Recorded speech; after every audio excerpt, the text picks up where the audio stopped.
Okay, good morning, this is Elliot from Hexcam and I'm going to do a little review for you and an unboxing. I've never done an unboxing before, I thought it was quite sad, but I do like this little bit of kit, so I thought I would show you a little bit of detail about it and how to set it up. So this is the FlySight Black Pearl 7-inch HD screen FPV diversity monitor with dual diversity receivers, also known as the RC801 is their code for it. So I've got one here brand new in the box, and I will show you some of the features, and I think it's a great monitor. It's the best one I've used by far. So let's get the wrapping off, and there she is. Okay, so that's how it comes in this box, and if we have a look,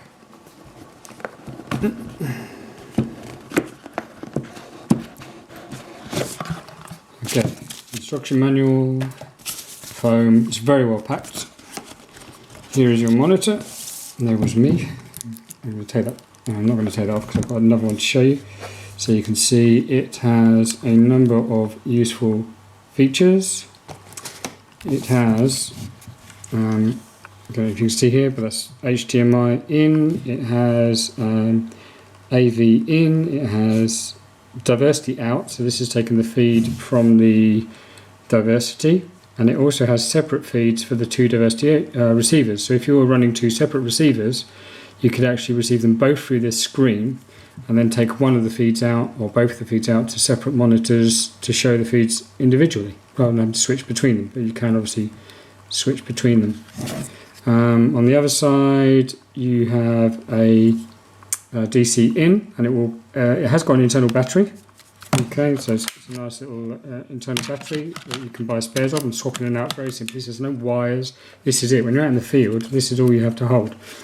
But should your internal battery run out and your spares run out, you can run it off of this DC in on any, I think it's 7 to 28 volt LiPo battery. So you can power it off almost any battery as long as you've got the right connector.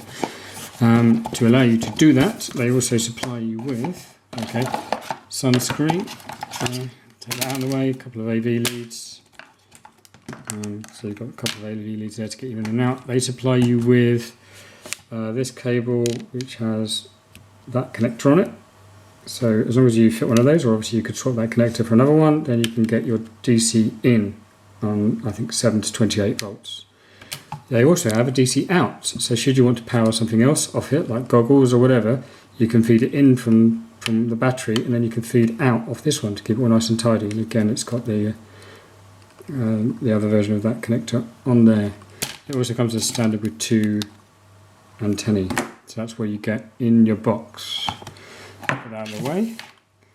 And in true Blue Peter style, because this is a brand new one and I don't want to mess around with it, I'm going to do here's one I made earlier, so I shall put that one over there to be repackaged for sale. Well, I always check them before I sell them anyway, so I always have them open. Oh, also it comes with in the UK version, a charger and a UK plug, which is used to charge the internal battery. Okay, so I'll put those out of the way. Okay, so here's my one. Here's one I made earlier. Ooh, it's big. Okay, so I've got the sunscreen on it here. The sunscreen is made of plastic, not Velcro, not the sort of soft ones with Velcro, and it comes on and off. It's quite difficult actually to get on and off. I shouldn't probably have not done this. Here, there we go. I have to force it a little bit, but it does go. There we go. So there we are. We're on and off. Now I use it because I'm using sort of a fully UK legal setup with only a 25 milliwatt transmitter. The transmitter has on it the FlySight circular polarized antenna, and then I have on here on the diversity a circular polarized receiver antenna and a patch antenna, and that just simple little setup, even on a fully UK legal system, gives me over 200 meters range, which is plenty enough for what I do the vast majority of the time. So they thought about the little screen as well. When you put the screen on, the sunscreen, it doesn't get in the way of any of the ports. So you put the screen on, sides first, click it in, click, and then it goes into the tabs on the top of the screen and then clips into the sides. Very solid, very deep, really good for out in the field when you're hiding inside doing FPV in bright sunshine with your spotter, obviously. My one slight little tiny niggly moan, and it is a very, very slight one, is that the tripod mount, which is very, very solid actually, much more solid than a couple of others I've used, which tend to fall apart as soon as you plug them in and put a bit of pressure on them. The tripod mount screw is very, very shallow, so if you're going to use a standard tripod screw, you know, the kind of thumb screw ones, then you need to probably put a washer in or something to spread it out a bit on your brain's gone, on the monitor mount. So I use this, so I have one of these ones which I pulled off a gimbal, I think, somewhere, where I just put the screw in the bottom and then use this to tighten it onto the stand. So that works quite well. Okay, let's have a look at the actual monitor. To turn it on, a few people have had issues turning these things on.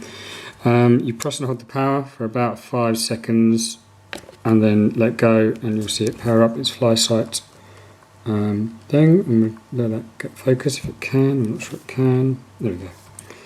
Okay, so at the moment the battery has run out. Okay, I forgot I had to charge the battery in there, so I'll borrow the battery from the new one, charge that again later. They come about half charged.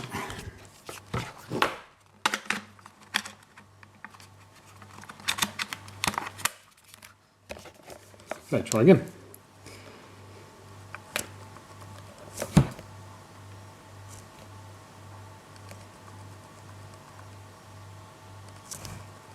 Okay, so there we have it. So at the moment it's receiving absolutely nothing. So I just want to show you how to get through the menu to be able to set it up. Now obviously this is a UK version, which means I'm working on PAL. If you're working elsewhere and you need NTSC, then you need to set it for NTSC first. But I'm getting a PAL feed from my camera and AV downlink. So let me just power up the machine, which is all made safe with its props off and everything. So it's a nice safe to turn it on indoors. Don't turn them on indoors with the props on unless you want big trouble. There we go. So let's turn the lights off. There we go. Alright. Okay, so it's powered up and I'll power the camera on. And so we should obviously be getting a view, but we're not, because I was using this the other day with a customer's machine and it was on a completely different band. So we're getting nothing, although you can tell there's something there because the fizz has changed.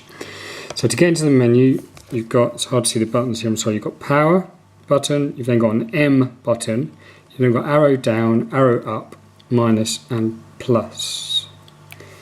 Okay, so to get into the menu, you press the power button twice, 1, 2, and that brings up the main menu, which has picture mode. Now I set the picture mode to bright generally and leave everything else the same. If I use the down arrow, I then go down to the sound mode, which is obviously irrelevant in most cases. I then go to settings. Now there are various settings here that you can play with. So there is, and you press the M button to move across the menu, and then up and down to go up and down, and power to go back. So if you go down the menu, then you can do various things, lots of interesting things, and the first one you want to check is your video system, in our case PAL. And if you want to change it, you press M, then use the arrows to change. I'll put it back to PAL again, and then you use the power button to go back out of the menu. Now to change the band, you have to do it within the menu. Remember, this is a 32 channel screen, so it will receive almost any 5.8 gigahertz transmission, and you can cycle through those channels. There are 4 bands with 8 channels on each band, giving you 32. So the way you do that, okay, go back into the menu, you go down to the bottom thing that looks like a little TV, and you'll see diversity band, RX1 band, RX2 band. So when you're using it in diversity mode, we're going to go to diversity. Sorry, I have to move a bit faster. We're going to go to the 3 different bands. So first up, we're going to look at band A. So we've got band A, band B, band E, band F. And it's fairly obviously on one of the other ones. But if you go to band A, and you press M.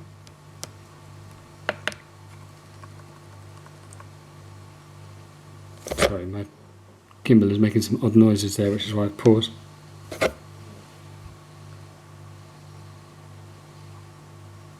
I'll sort that out later.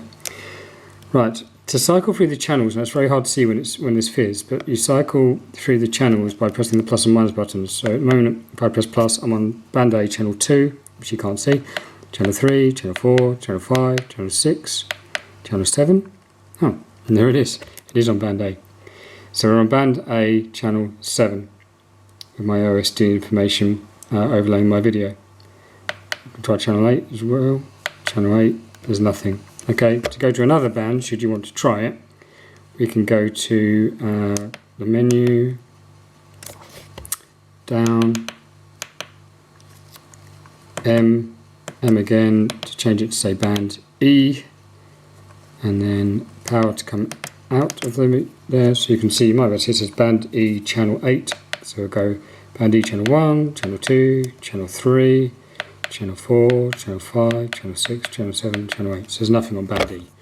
So we'll go back to band A, down, down, down, M again, arrows to go back to band A, power, power, power to come out of the menu, and then plus to go through, so channel 1, channel 2, channel 3, channel 4, channel 5, channel 6, channel 7.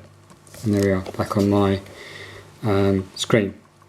So the great thing about this is that when you do lose transmission, it's quite a bright screen.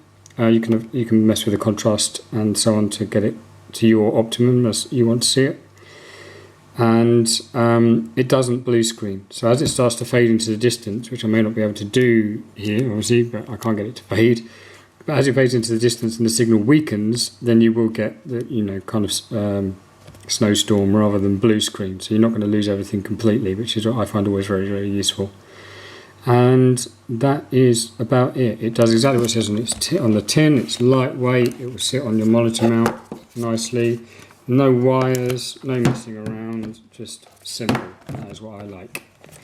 Okay, turn it off, you hold the power button, job done. The internal battery seems to last about 45 minutes of continuous use, so I tend to carry a couple of spares and an external one just in case. And I also turn it off between each flight.